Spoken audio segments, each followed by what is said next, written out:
Hello fantastic people out there, welcome to the channel. It's Gail here. How has your week been? I hope you've been fine and I hope you've been fantastic. So today's video is for the newbies. It's for the wonderful people who have come from uni or school, colleges, studied nursing or studied whatever healthcare course that they did. And I suppose this can be applied to all other organizations as well and professions. So this is just tips to help you before you go to the ward, before you start your permanent work. Even if you start at these points, are going to be great at guiding you and helping you to make the best of your first year or your first few years on the job. I've got a bonus point at the end, so don't go anywhere. Let's get on with this. Now, the first thing is I want to congratulate you all. You've done fantastic. You've done great by going through, 3 years, 4 years of your nursing course. Some people spend longer than that because you're doing it part-time. So you've worked so hard to get here. And even if you're not done with school, you're still working hard. You're working pretty hard anyway. So congratulations to you, and be proud of yourself. That's one thing that I want you to know. You need to be proud of yourself for all of the hard work that you've done, all of the work that you've put in, because some people do research and stuff, which is really tedious, but you've managed to do all of that. Placements have not been easy, but you managed to get through all of that, like being on the wards and seeing patients. And although it's fun for you, because some people are really driven to become nurses and stuff, it's been tough as well, because you've been in the role of an actual nurse and you've experienced how things are. But I just want you to just take 5 minutes to remember all the hard work that you've put into this. Remember that as you're joining the team of nurses, we've got one extra pair of hands to help us develop that excellent care that we want. It gives us more time to concentrate and focus on our colleagues, on our patients, and I just want to say I'm proud of you for doing this. Number 2 is I want to remind you to not be afraid. There's a reason why you had to go on placement while you were in school. It's to prepare you, to help you to face real life scenarios, real life circumstances that will happen on the ward. And truth be told, there wouldn't be anything exceptionally different or like crazy that's going to happen which will be different from all that you experienced on your placement. There's going to be a lot of similar things that you've seen on your placement that's going to happen when you've started your nursing. I want to just reassure you guys that you need to be rest assured and just be prepared, just like you were going for your placement. It's a learning curve. Even us on the wards, we don't know everything, we're still learning. But yeah, you've been on the wards before, you've had your placement, you've had the experience, you know your stuff, you know what you're doing. It's the same old things that's going to play out, so don't be afraid, don't be scared. You're going to have the nerves, obviously, but then you've done this before, you've excelled at this in the past, and you're going to excel again this time. So just go with that mindset. There's a great ton of people around that you can ask for support from. So yeah, don't be scared, all right? Now this brings me to point number 3. Don't be afraid to ask for help. As I said before, there's been some of us on the wards that have been working as nurses for decades. Well, I haven't been working as a nurse for a decade, but you've got people who have been working for decades, and even with them, they haven't got all the answers. I promise you, there'll be a question that with you coming straight from school, you'll ask them and they wouldn't know, because things are changing. What they learned in school might be different from, or on the job might be different from what you learned.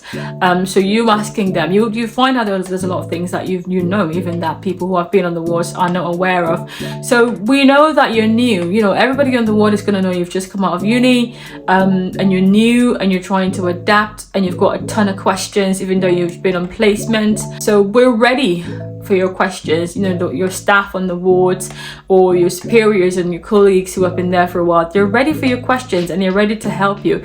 But if you don't go out there, they don't know they're struggling. And if you make any mistake as a first time nurse, it's going to really be detrimental to your own self-esteem and just to how people see you. So it's better to ask than to just limp on and make a couple of mistakes, because you've got people's lives at stake here. People are not going to be annoyed by your incessant asking of questions. People are going to love you, and people are going to be inspired by the fact that you're not afraid to be vulnerable, to, you know, seek for help when you need it. And that's the skill of greatness, is they're willing to learn, they're willing to find out, they're willing to ask the questions. And trust me, you've got great people on the ward who are going to help you out. So don't be afraid to ask if you need help with anything. And the next thing I'm going to say is you need to make genuine connections at work.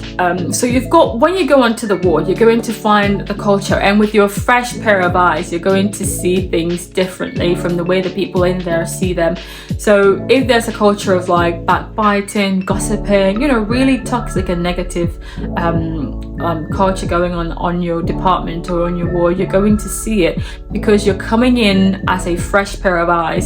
So what I would advise you to do is to not engage in it. It's really easy to get drifted into these sort of cliques on the wards, and groups on the wards, and people that you like and people that you don't like. And obviously you're not going to like everybody, but for the sake of the work and for the sake of peace and harmony on the ward, you need to try your best to not get sucked up into all of those drama. And I know there are people that you're going to find an affinity to and you're going to easily bond with, and it's great to make those connections, but make sure you're not forming alliances and cliques and leaving people out of that connection, because as you're new, and even as if you've been on the ward for a while, you need experiences from everybody. Really, you need to be able to tap in from other people, because you wouldn't know all the answers, and there are times where you need to go to people that you've never spoken to before because they've got the answers. So if you create that sort of wall or enmity, it's going to be detrimental. It's going to be crazy when you have to ask them for help. You need to bring it up to senior colleagues if you're uncomfortable with the culture. The thing that I would say is, when you start, you're really going to feel that you're at the bottom. The seniors is doing things, escalating, prioritizing, having very effective and confident communications with other colleagues and, you know, members of the MDT. And then you find yourself the shy newbie who doesn't even know how to do anything. It's fine. We were all like that when we started, and some people were worse off. So confidence comes with time. Don't beat yourself up if you haven't got it, or if you're feeling low because you're not able to do things to the level of the colleagues that you've gone to meet. They've also taken that time to build themselves up in their confidence level. When I started working as a nurse, I couldn't even face patients. I couldn't even talk to them, you know. But now I can talk for ages with them. Just tap confidence from other people, ask other people to guide you, ask other people to speak for you and learn from them. See the way they communicate, see the kind of words, the tone, the actions, and the way that they come across, and just ask them how they're able to have confident communication. Cut yourself that slack. Don't be too hard on yourself, otherwise it's going to impede on your development, and be willing to learn from other people who have got the qualities that you desire. The next thing I'm going to talk about is try and be as proactive as possible with your trainings and developments. The good thing is, when you start, there's a ton of trainings that you're allowed to do, and you're given that permission to do it. You know, you're given a lot of study times off because you're starting anyway, and everybody knows you need to get some sort of trainings to be able to do anything. So your managers are going to understand if you have to go for a couple of days for trainings and things. So find out all of the trainings that you need to do to be able to do your work. The sooner you do these things, the easier it will be on the ward when you're able to practice independently. Because if you haven't got your certifications for all of these skills, you need to get other staff members to help you anytime you need to do these things, and it can be a bit stressful for yourself and other staff members. So find out as soon as possible, find out all the trainings that you need to do, and all the trainings available for you by your hospital. Book on them and go ahead and do them. Get your trainings, get them signed off, and get practicing as soon as you can. Now, my bonus point is going to be for people who are still in school, because by the time you're already starting, this would be too late. So if you're still in school, especially if you're still on placement, what I would say is try to be as independent as possible.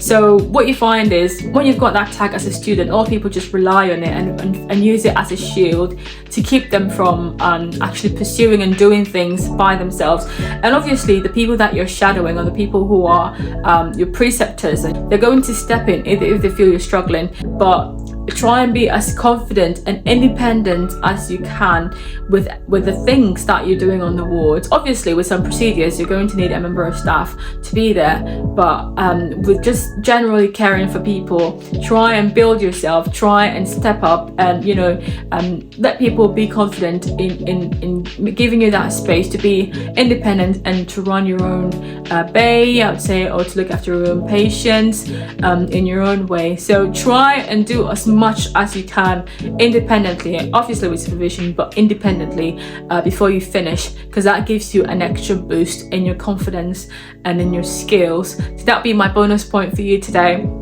So I hope this has been great for you. If you're newly starting on your healthcare role, congratulations, welcome to the healthcare sector. We need you all, and it's great to have you all on board. And I believe that with these tips and a whole lot more, which I'll be happy if you drop in the comment section, that you're going to thrive and you're going to excel within the first year or the first few years of starting your new role. So all the best in your new role, and I know you're going to be brilliant. So until I see you guys again next time, peace out.